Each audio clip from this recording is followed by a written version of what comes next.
मिट्ठू तोते की तरबूजों की फसल पूरी तरह तैयार हो चुकी थी। तोता अपनी अच्छी फसल देखकर बहुत खुश था। लगता है अब मेरे तरबूज पूरी तरह पक चुके हैं।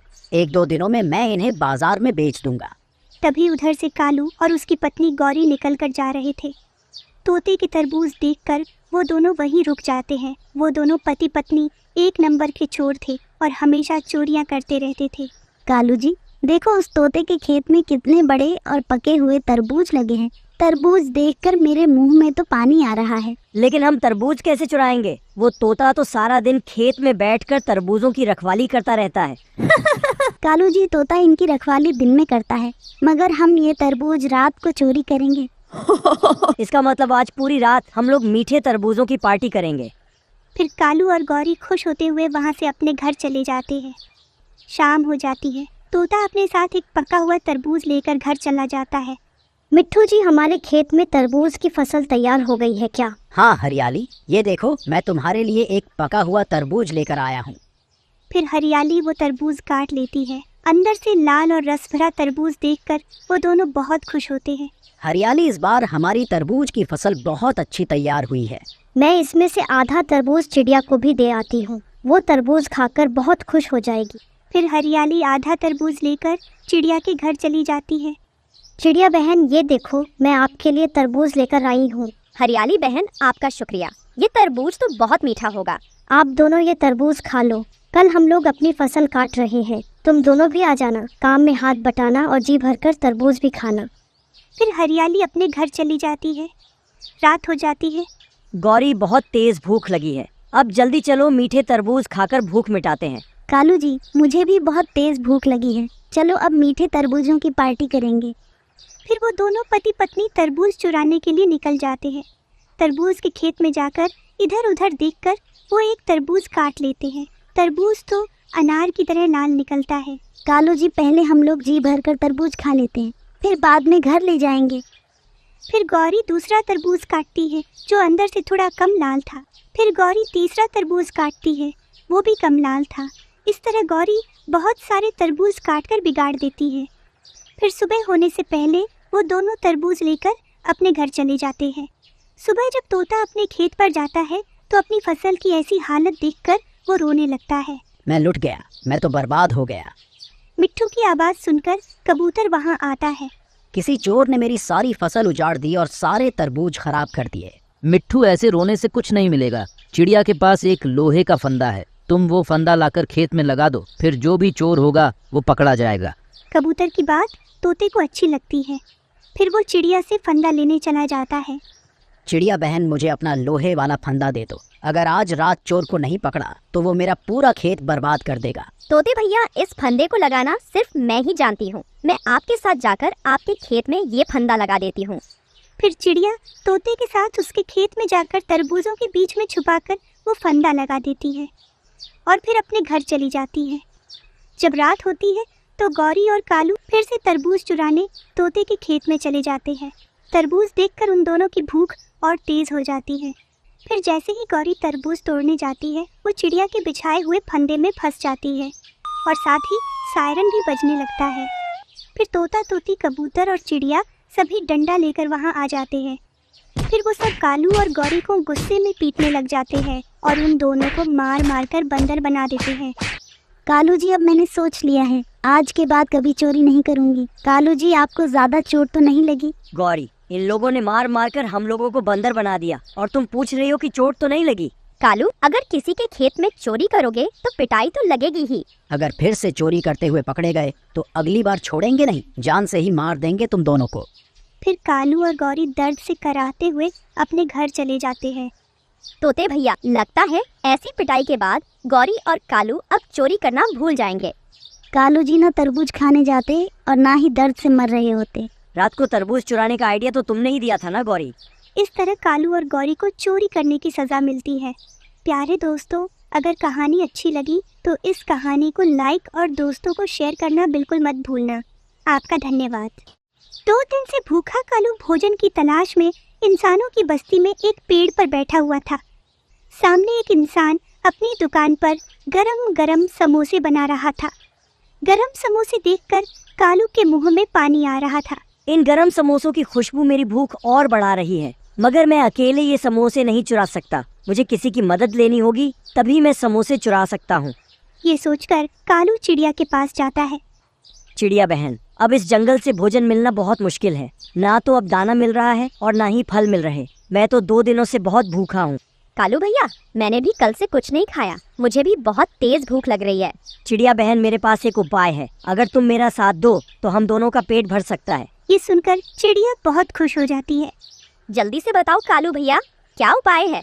हमारे जंगल के पास ही एक इंसान की समोसों की दुकान है। अगर तुम मेरे साथ चलो तो हम उसके समोसे चुरा सकते हैं। कालू भैया, मगर मुझे क्या करना होगा? मैं इंसान की दुकान के पीछे छुप कर बैठ जाऊंगा और जैसे ही इंसान किसी काम से जाए तो तुम ऊंची आवाज निकालना। फिर मैं जाकर समोसा चुरा लूंगा और फिर हम दोनों मिलकर समोसा खाएंगे। चिड़िया बहुत भूखी थी, वो कालू की बात मान लेती है। कालू भैया, मुझे तो बहुत तेज भूख लगी है, मैं अपना काम अच्छे से करूंगी। चलो हम समोसा चुराने चलते हैं। फिर वो दोनों समोसा चुराने के लिए निकल जाते हैं। चिड़िया इंसान की दुकान के पास एक पेड़ पर बैठ जाती है और कालू इंसान की दुकान के पीछे छुप जाता है। फिर जैसे ही वो इंसान तेल लेने के लिए दुकान के अंदर जाता है, तभी चिड़िया ऊंची आवाज निकालने लगती है और कालू समझ जाता है कि इंसान कहीं चला गया है। फिर कालू समोसा चुराने के लिए जल्दी से निकलता है और एक समोसा उठाकर वहां से भाग जाता है। चिड़िया भी कालू के पीछे चली जाती है। कालू दूर जंगल में जाकर रुकता है। लो चिड़िया, ये रहा तुम्हारा हिस्सा। मैंने इतनी मेहनत से रखवाली की और तुम मुझे बस थोड़ा सा हिस्सा दे रहे हो। मुझे तो आधा हिस्सा चाहिए। मैंने अपनी जान पर खेलकर समोसा चुराया है। खाना है तो लो, बस इतना ही हिस्सा मिलेगा। फिर चिड़िया वो छोटा सा समोसे का टुकड़ा खा लेती है, जिससे उसका पेट भी नहीं भरता और कालू जी भरकर समोसा खा लेता है। फिर दोनों अपने घरों को चले जाते हैं। अगले दिन कालू फिर से चिड़िया के पास जाता है। चिड़िया बहन, चलो आज फिर हम समोसा चुरा कर खाते हैं। मगर कल की तरह मैं छोटा सा हिस्सा नहीं लूंगी, मैं आधा हिस्सा लूंगी। ठीक है चिड़िया, आज मैं तुम्हें आधा हिस्सा दे दूंगा। फिर चिड़िया मान जाती है और वो दोनों फिर से समोसा चुराने के लिए चले जाते हैं। चिड़िया फिर से पेड़ पर बैठ जाती है और कालू दुकान के पीछे छुप जाता है। थोड़ी देर बाद जब इंसान मैदा लेने के लिए जाता है तो चिड़िया ऊंची आवाज से शोर मचाती है और कालू बहुत आसानी से समोसा चुरा लेता है। वो दोनों फिर से कल वाली जगह पर जाते हैं। आज तो मैं बहुत भूखा हूँ, आज तुम्हें यही हिस्सा मिलेगा। तुमने मुझसे वादा किया था कि तुम मुझे आधा हिस्सा दोगे। चिड़िया देखो, मैं तुमसे कितना बड़ा हूँ, इसलिए मैं बड़ा हिस्सा लूंगा और तुम हो छोटी सी चिड़िया, इसलिए तुम्हें छोटा हिस्सा मिलेगा। फिर चिड़िया वो छोटा सा हिस्सा खा लेती है, मगर आज चिड़िया कालू से नाराज होकर चली जाती है। आज मैं इस कालू को अच्छा सबक सिखाऊंगी। ये हर रोज मुझे छोटा सा हिस्सा देता है, अब ये कालू का बच्चा क्या ही याद करेगा। ऐसा सोचकर चिड़िया आज खुद ही कालू के पास जाती है। कालू भैया, चलो समोसा चुराने चलते हैं। आज तो तुम खुद ही आ गई, जल्दी चलो, चिड़िया बहुत भूख लगी है। फिर वो दोनों समोसे चुराने चले जाते हैं, मगर आज चिड़िया कालू को सबक सिखाना चाहती थी। ये बात कालू नहीं जानता था कि आज उसके साथ क्या होने वाला है। जब इंसान गरम चिमटा अपने हाथ में पकड़ता है, तभी चिड़िया शोर मचाने लगती है। कालू को लगता है इंसान कहीं चला गया है। वो समोसा चुराने के लिए निकलता है और जैसे ही समोसा उठाने के लिए आगे बढ़ता है, इंसान गरम चिमटा कालू की पूंछ पर लगा देता है, जिससे कालू की पूंछ में आग लग जाती है।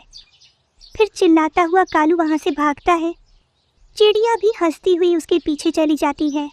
चिड़िया बहन, मेरी पूंछ से धुआं निकल रहा है, जल्दी से मेरी पूंछ की आग बुझा दो, नहीं तो मेरी पूंछ जल जाएगी। याद करो, तुम हर रोज मुझे थोड़ा सा हिस्सा देते हो। अब मालूम हुआ छोटी सी चिड़िया के पास भी बड़ा दिमाग है।